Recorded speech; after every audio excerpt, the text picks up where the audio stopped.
नमस्कार। आज की कहानी का शीर्षक है तीर्थ यात्रा और उसका महत्व।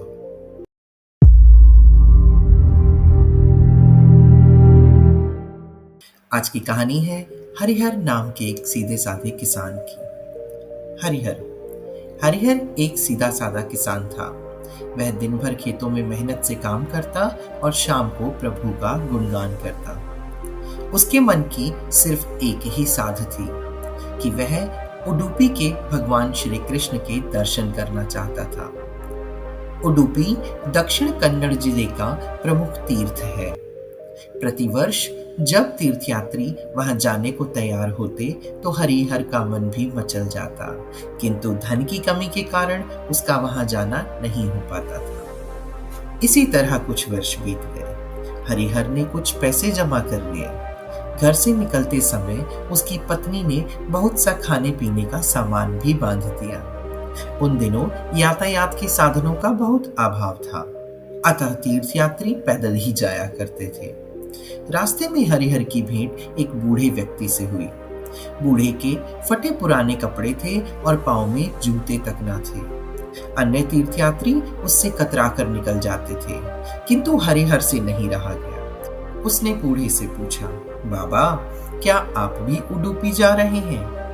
बूढ़े की आंख में आंसू आ गए। उसने रोंदे स्वर में उत्तर दिया, मैं भला तीर्थ यात्रा कैसे कर सकता हूँ? एक तो बच्चा बीमार है और दूसरे बेटे ने 3 दिन से कुछ नहीं खाया। हरिहर भला व्यक्ति था। उसका मन पसीज गया। उसने निश्चय किया कि वह उडुपी जाने से पहले बूढ़े के घर जाएगा।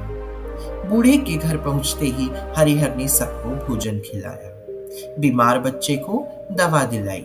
बूढ़े के खेत जो बीजों के अभाव में खाली पड़े थे, लौटते लौटते हरिहर ने उसे भी बीजों के लिए धन दे दिया। जब वह उडुपी जाने लगा तो उसने पाया कि सारा धन तो खत्म हो चुका है और वह चुपचाप घर लौट आया। उसके मन में तीर्थ यात्रा ना करने का कोई दुख ना था, बल्कि उसे खुशी थी कि उसने किसी का भला किया है। हरिहर की पत्नी भी उसके इस कार्य से प्रसन्न थी। रात को हरिहर के सपने में भगवान श्री कृष्ण आए। उन्होंने उसे आशीर्वाद दिया और कहा, हरिहर, तुम मेरे सच्चे भक्त हो। जो व्यक्ति मेरे ही बनाए मनुष्य से प्रेम नहीं करता, वह मेरा भक्त कदापि नहीं हो सकता। तुमने उस बूढ़े की सहायता की और रास्ते से ही लौट आए। उस बूढ़े व्यक्ति के वेश में और कोई नहीं, वो मैं ही था। अनेक तीर्थयात्री मेरी उपेक्षा करते हुए आगे बढ़ गए। केवल तुम ही थे जिसने मेरी विनती सुनी। मैं सदा तुम्हारे साथ रहूंगा। अपने स्वभाव से दया, करुणा और प्रेम का त्याग कभी मत करना। हरिहर को तीर्थ यात्रा का फल मिल गया।